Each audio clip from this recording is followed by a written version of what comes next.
reading today is from Samuel 24, 1-13. After Saul returned from pursuing the Philistines, he was told, David is in the desert of En-Gedi. So Saul took 3,000 able young men from all of Israel and set out to look for David and his men near the crags of the wild goats. He came to the sheep pens along the way. A cave was there, and Saul went in to relieve himself. David and his men were far back in the cave. The men said, "This is the day the Lord spoke of when he said to you, I will give you your enemy into your hands for you to deal with as you wish." Then David crept up unnoticed and cut off a corner of Saul's robe. Afterward, David was conscience-stricken for having cut off a corner of the robe, and he said to his men, "The Lord forbid that I should do such a thing to my master, the Lord's anointed, or lay my hand on him, for he is anointed of the Lord." With these words, David sharply rebuked his men and did not allow them to attack Saul. And Saul left the cave and went his way. Then David went out of the cave and called out to Saul, "My lord, the king." When Saul looked behind him, David bowed down and prostrated himself with his face to the ground. He said to Saul, "Why do you listen when my men say, 'David is bent on harming you'? This day you have seen with your own eyes how the Lord delivered you into my hands in the cave. Some urged me to kill you, but I spared you," he said. "I will not lay my hand on the Lord because he is the Lord's anointed. See, my father, look at this piece of your robe in my hand. I cut off the corner of your robe but did not kill you. See that there is nothing in my hand to indicate that I am guilty of wrongdoing or rebellion. I have not wronged you, but you are hunting me down to take my life. May the Lord judge between you and me, and may the Lord avenge the wrongs you have done to me, but my hand will not touch you. As the old saying goes, from evildoers come evil deeds. So my hand will not touch you." The word of the Lord. Good morning. Good to be together. A question as we begin this morning, and it's a simple question, but is anybody a fan of waiting?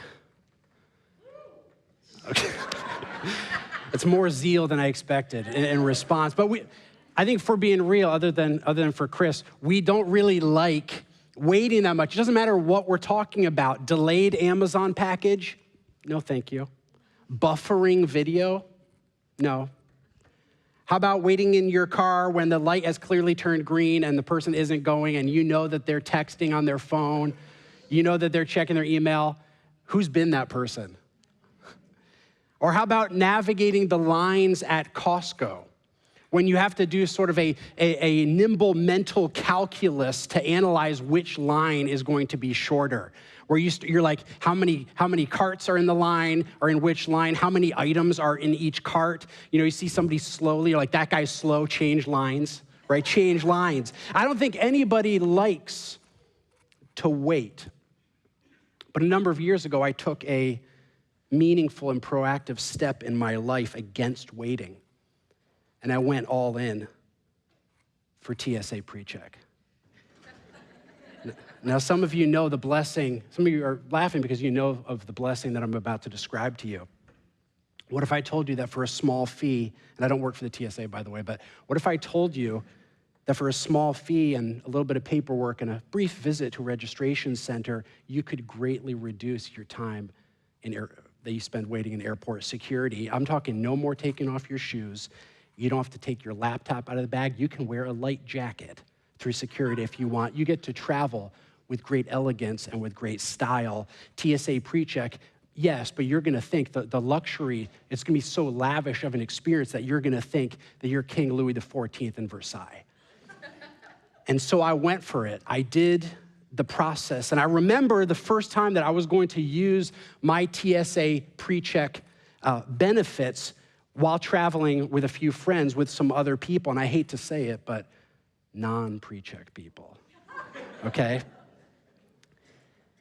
This was my chance to finally show the fruit of my labor and the speed with which I'd go through the line. And so we get to security and then we part ways, you know, kind of like the sheep and the goats in the New Testament.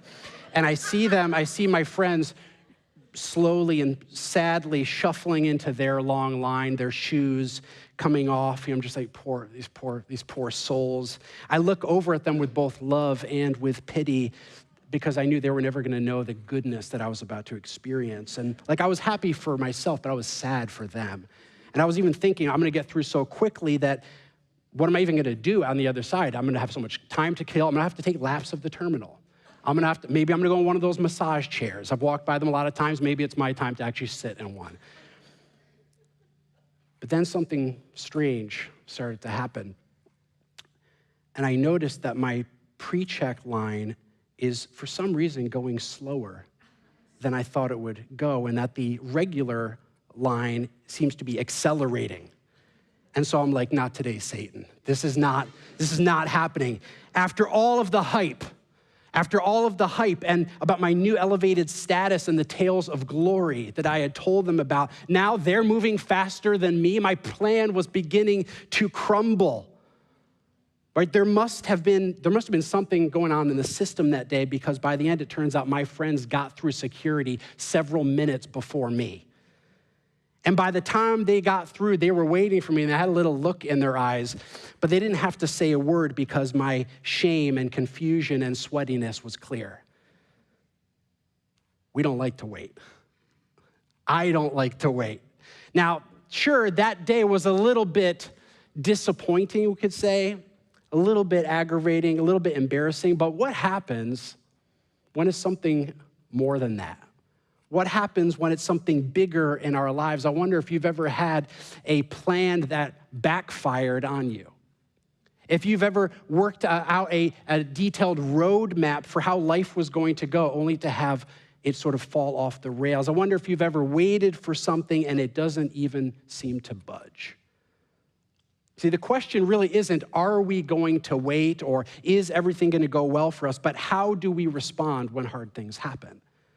What do you do when you're in that situation where it's not going the way that you thought and hoped and prayed that it was going to go, when things are just not happening on your timetable and on your schedule? And so we're looking at those kinds of questions today as we continue in our summer series about the life of David.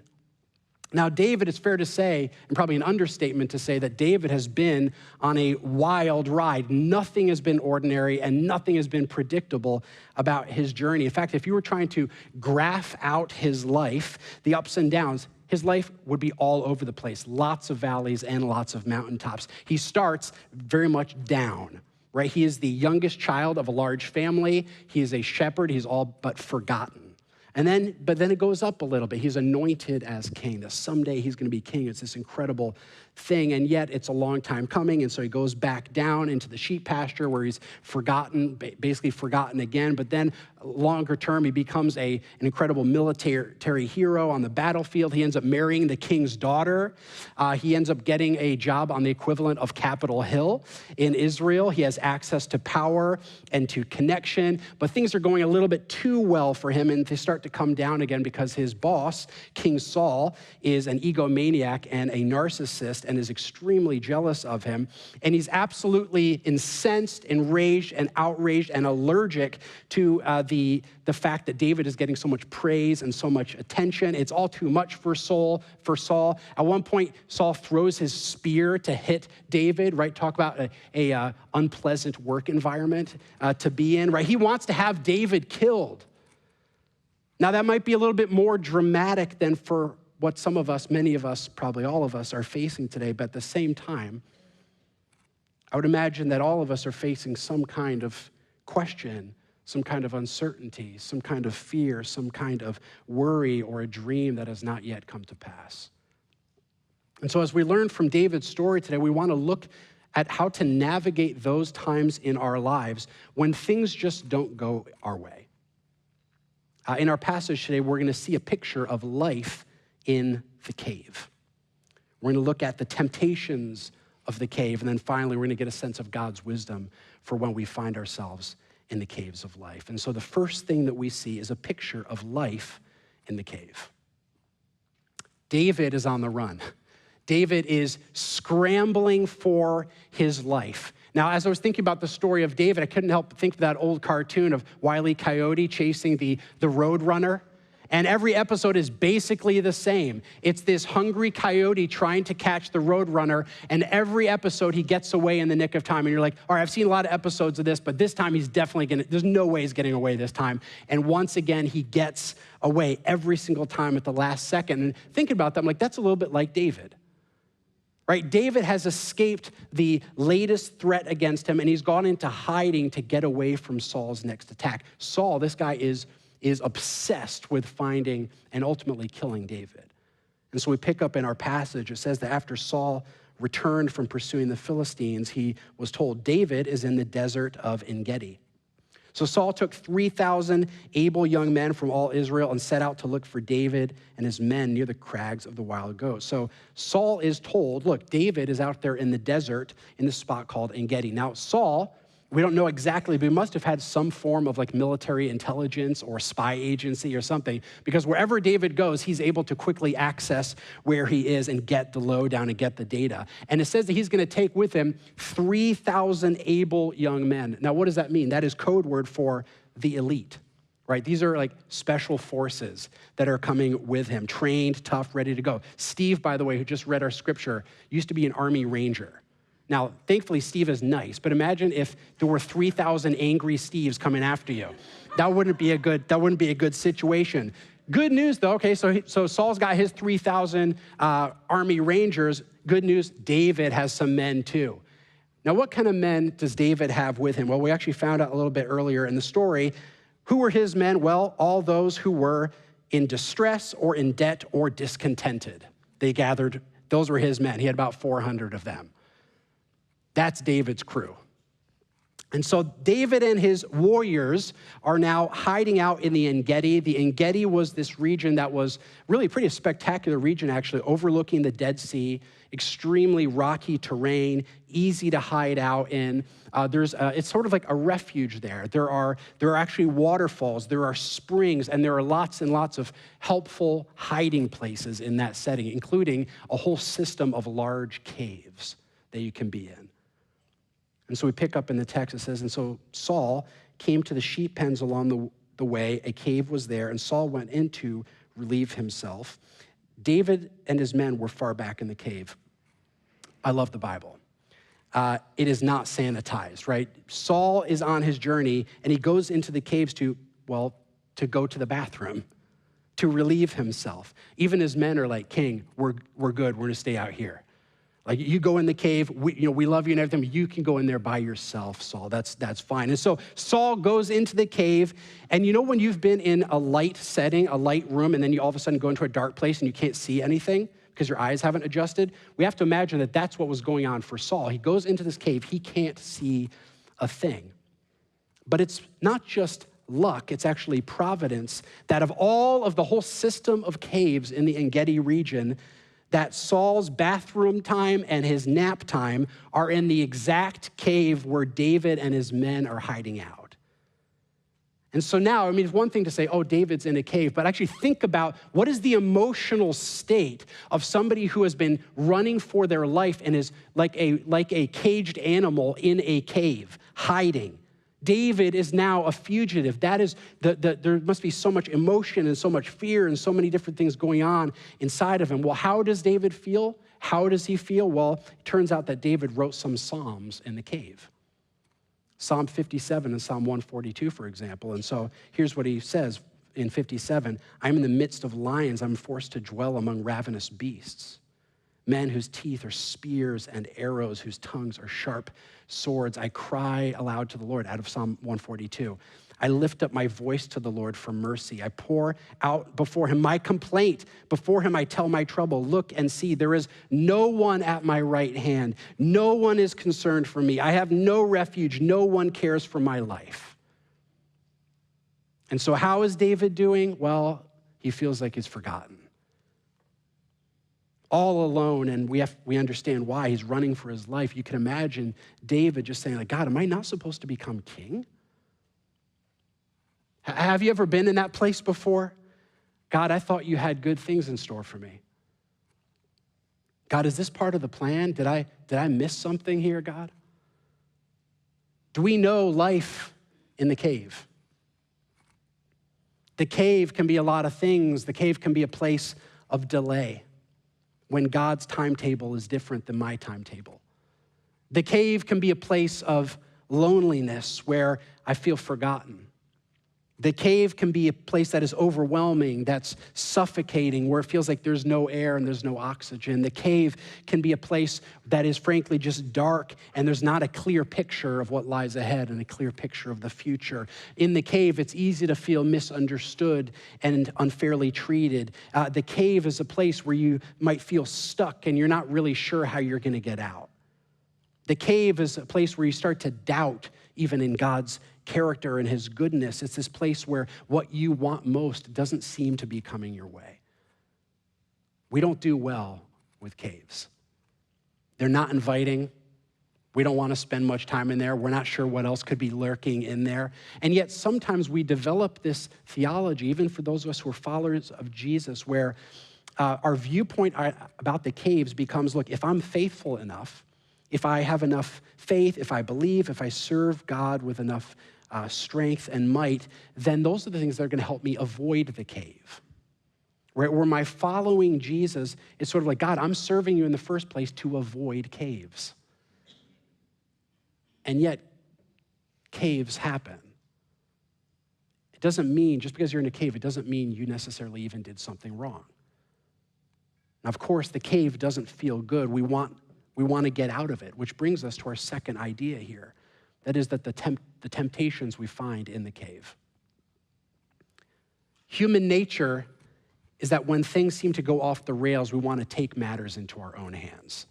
All right, this isn't going well. Now it's time for me to take control. And so what we want to do is we want to take an accelerated escape from the cave. We want to take shortcuts out of the cave. And so we keep reading. So now Saul and David, David knows Saul's in there. Saul does not know that David's in there. And David's men say, this is the day the Lord spoke of when he said to you, I will give your enemy into your hands for you to deal with as you wish. David, this is unbelievable.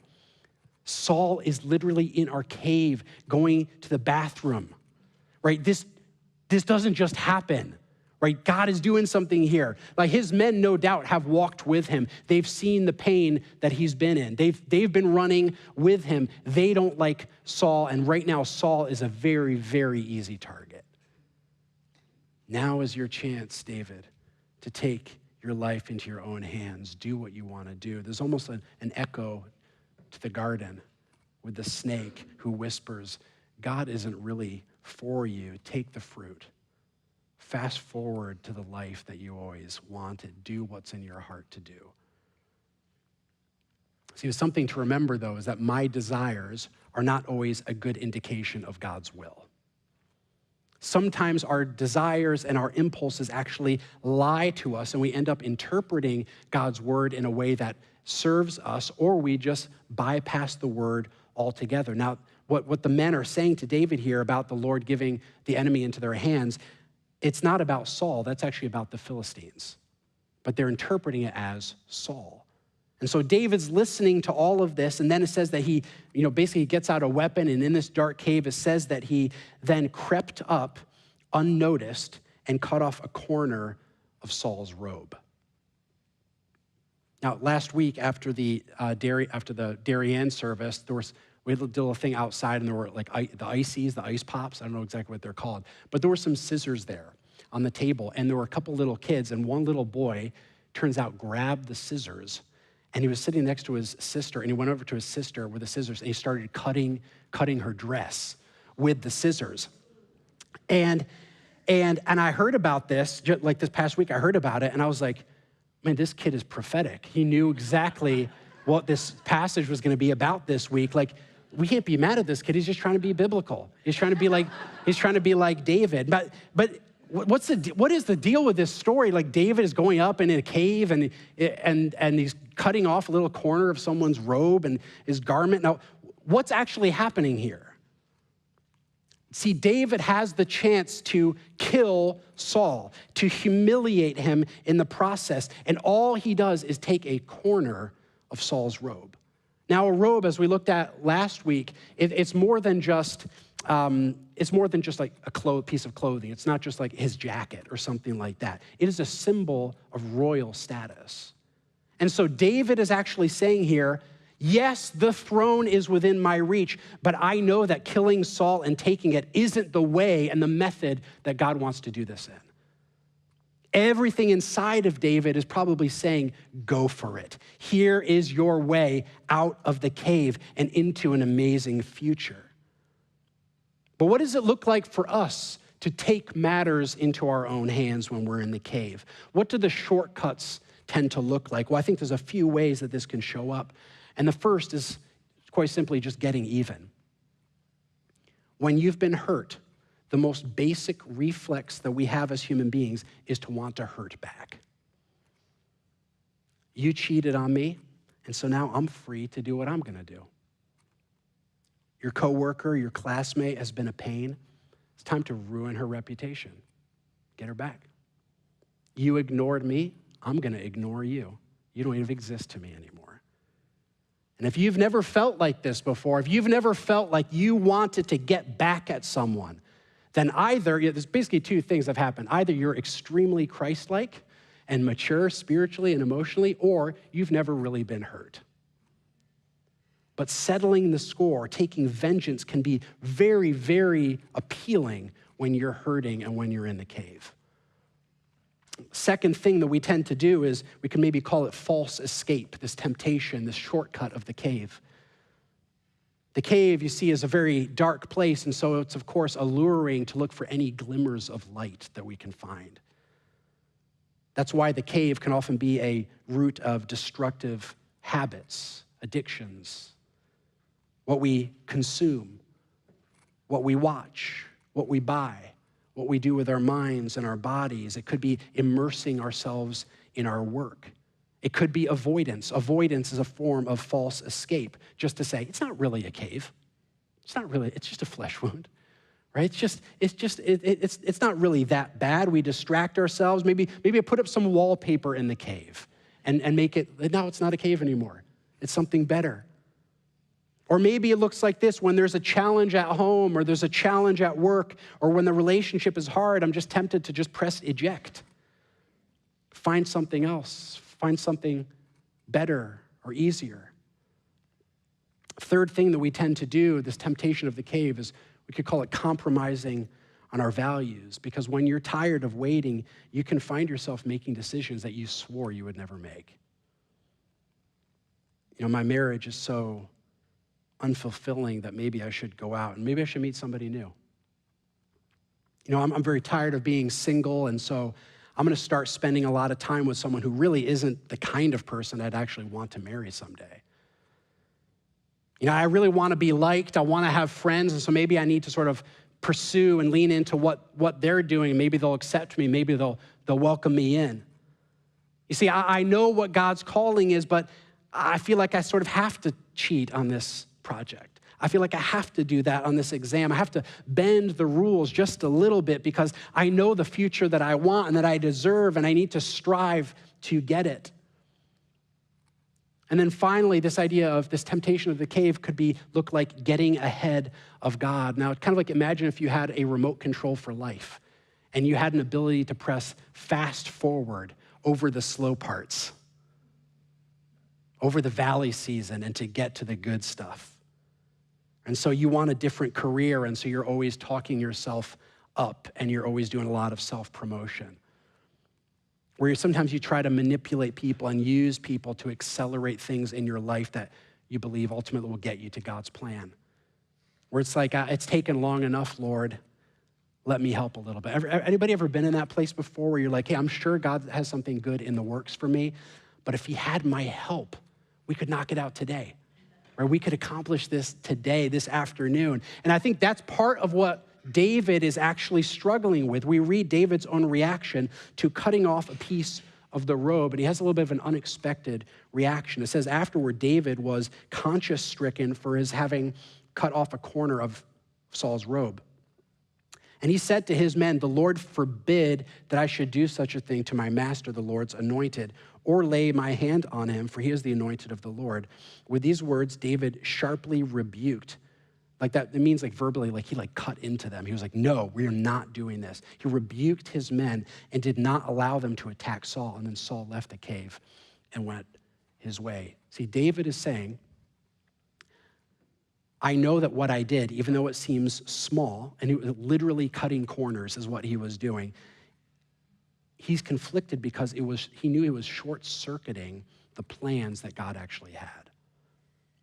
David is saying, Saul is the currently appointed king, and it's not for me to take matters into my own hands. Now, it's important to say he's not justifying Saul. He's not saying, well, Saul's a good guy, or this is fine what Saul's done. It doesn't mean it's okay at all, but David is saying, I can't bring about God's promises in a way that violates God's commands in the process. The ends do not justify the means. And so again, though, put yourself in the mental space of where David no doubt was, and it's so easy to rationalize temptations when we're in the cave. Man, killing Saul would solve so many problems for you, David. And David didn't God promise that the throne would be yours? This is your chance. And David, Saul is really a bad guy after all. I mean, he deserves this. This is what he has coming for him. Now, David has faced a range of temptations in his time of hiding, but what we discover ultimately in this story, in the account of David's life, is how to live with wisdom when we are in the cave. See, we can't always bypass the caves of life. We can't always immediately jump out of them, but how can we find the resources that we need when this is the kind of thing we're feeling in life, when we're in that space? Now, 1 Samuel, the account that was read today, it tells the story of what happened. It gives an account of what happened. But what was happening really in the inner world of David? What was his thought process? What was actually sustaining him in the cave? And I think to look at that, we have to look at Psalm 57, this psalm that's written and penned while he's running from Saul. This is almost like looking over David's shoulder onto his journal entry. And there are really two pillars of wisdom for the cave that we discover from looking at David's life. That is a trust in the sovereignty of God, and then a leaning into finding our satisfaction in God. And so first of all, David sees the sovereignty and the power of God over his circumstances. He says this, have mercy on me, my God, have mercy on me, for in you I take refuge. I will take refuge in the shadow of your wings until the disaster has passed. God, I know that you are up to something, and I don't have to take matters into my own hands. I'm going to take refuge in you. Now, this doesn't mean fatalism. This doesn't mean, oh well, too bad, that's how life is. No, David is still crying out to God, right? He's still trying to do practical steps. Help me, Lord, save me, guide me. But he is saying at the same time, God, I can be dedicated to you because I know that you are more than dedicated to me. See, David's confidence in God is because he knows the incredible love that God has for him. And so for us today, God sees what you're going through. He sees the questions. He sees the fear. He sees the uncertainty. He knows what's going on at school.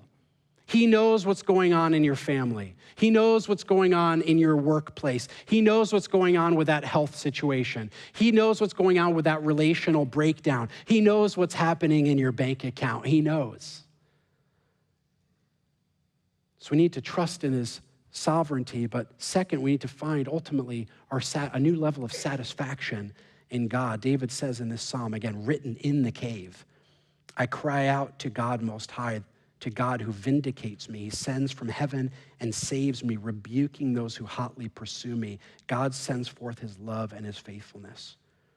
See, this is a satisfaction in God. It's a satisfaction in God's love, and it's a satisfaction that God will ultimately be his defense, his refuge, his protector, his vindication, his defender. Ultimately, wisdom from the cave comes from a knowledge of who God really is.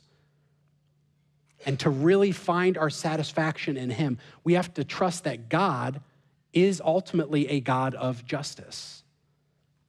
God is a God who wants to make things right. I remember hearing the great Croatian theologian Miroslav Volf, who's now a professor at Yale, who lived through one of the worst chapters of ethnic cleansing in history.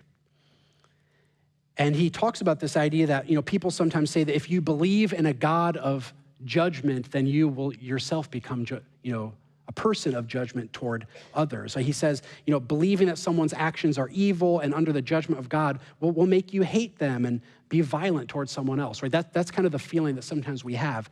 And he says, yet it's actually the exact opposite.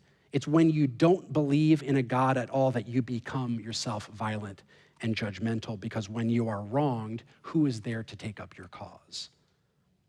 No one. You have to take up your own cause. You have to do it. And he talked about his journey of moving from hating the people who had been so cruel to him and to his people. And he essentially said that as a believer in God, he came to realize that the people who did these things would also one day answer to God. And so he didn't have to make them answer to him. And he said, that gave me the resources to not hate them anymore. See, friends, if we don't believe in God's goodness and in God's justice, we will end up trying to create goodness and justice for ourselves. That's what David has come to see. I don't need to kill Saul because God, judgment, justice, they are in your hands. And I know that you have a purpose for me, and I know that you are more than able to bring that plan to fruition, and I believe that my earthly position does not change heaven's proclamation over my life. We need to discover a satisfaction in God where we're able to build up incredible emotional wealth in him. And we can say, God, you are my treasure. And because of that, I don't need earthly status and power. God, your approval is enough for me.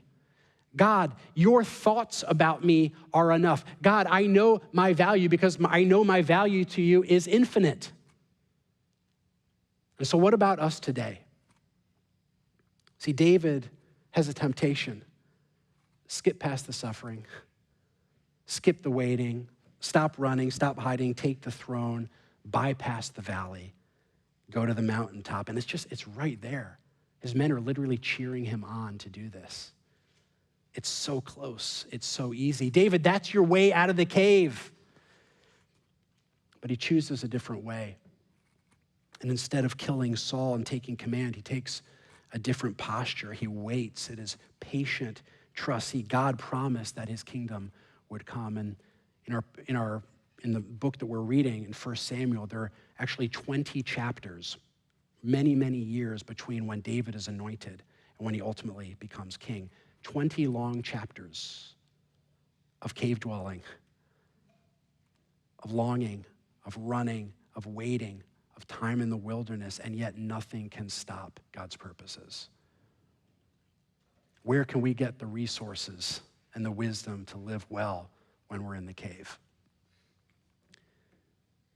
Did you know that Jesus Christ was actually offered a shortcut to the throne? He was tempted to take matters into his own hands. See, Jesus too would be in a cave, a grave actually, but it wouldn't have the last word over him. Jesus is with you in the cave. That's the kind of God that we serve. Now, for some of us, our vision is limited. Our vision, God seems like he is at a distance from us, but the God that we serve doesn't just throw you a rope into the cave and be like, start climbing. He doesn't throw you a lantern or a flashlight and like, hey, good luck. He joins you in that place. See, Jesus faced temptation in the wilderness, and he's given the opportunity to bypass suffering and have his kingdom now. He's handed the remote, and he can press fast forward if he wants to. But he resists, and he trusts in the Father's love and the Father's promises, and he succeeds where we so often fail. Later in the garden, Jesus doesn't, he says, take this cup from me. I don't want this cup of suffering. I don't want to go to the cross. He'd rather not go there, and yet he surrenders his will. When Jesus is mistreated over and over, Jesus remains peaceful and strong. He remains secure and confident when he is criticized, when he is rejected, when he's hurt, in tense and angry situations, when he was being judged, when he was being misinterpreted, when he was being lied about. We see how he responds. Every single time he holds his ground, he de-escalates the conflict, and he speaks truth and love. And it's the exact opposite of what we'd think would happen. You know, we would imagine that, humanly speaking, that Jesus would bring about the greatest traditional, revolution movement that we've ever seen.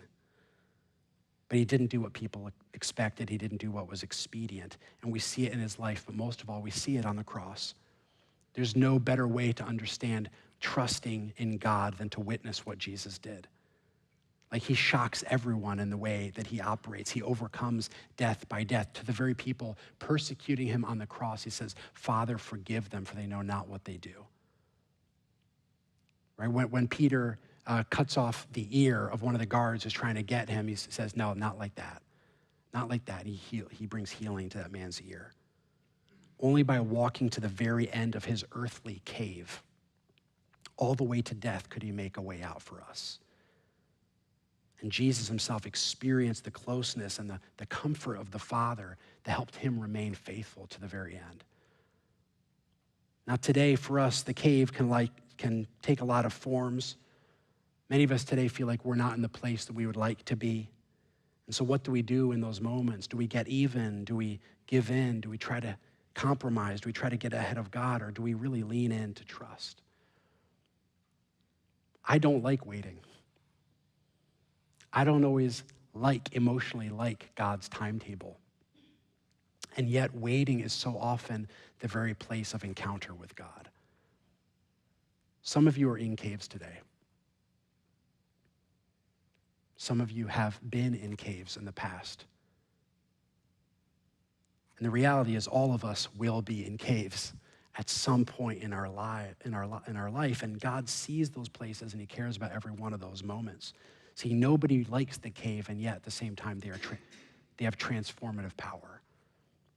It's this idea ultimately of waiting on God. This verse that was standing out to me this past week out of Exodus, I just love it. It says, the Lord will fight for you.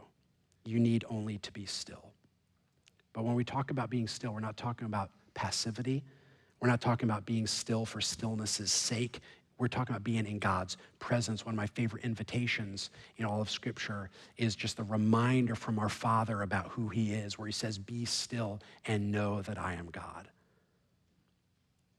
In leading up to today, I've had a sense that God really wants to minister today to anybody who feels just an acute sense of injustice in your life. Like David, where you've been mistreated, where you've been hurt, where you've been attacked, bullied, betrayed, passed over, left behind, backstabbed, gossiped about, or misunderstood. And the temptation in those places can be either one of sort of giving up, utter defeat and hopelessness, or trying to maybe get even or to bring self-vindication. But the truth is that both defeat or revenge are both actually ways of trying to take matters into our own hands. But the Lord is your shelter. He is your defender. He is your vindication. Some of you have been even falsely accused of things that are very inaccurate, things that are lies, things that are not true, where your name or your reputation or your standing has been hurt. But God is your defender. And he is better at defending you than you are at defending yourself. And that's actually good news. He knows you, he sees you, and the cave will not have the last word over your life. The Lord will fight for you. You need only be still. And so before we come to communion today, the band is going to lead us in a song. This is a song that's been personally meaningful to me in my life, and it's a song I probably heard about maybe 3 or 4 years ago. I didn't know it before that. But the team is going to begin to play this over you sort of as the beginning of a moment of response. And Anna's going to explain a little bit, but I just want to end right there. I just want to end right there and go into this song as a sort of a continuation of the ministry that I believe God wants to do in our lives today. Amen.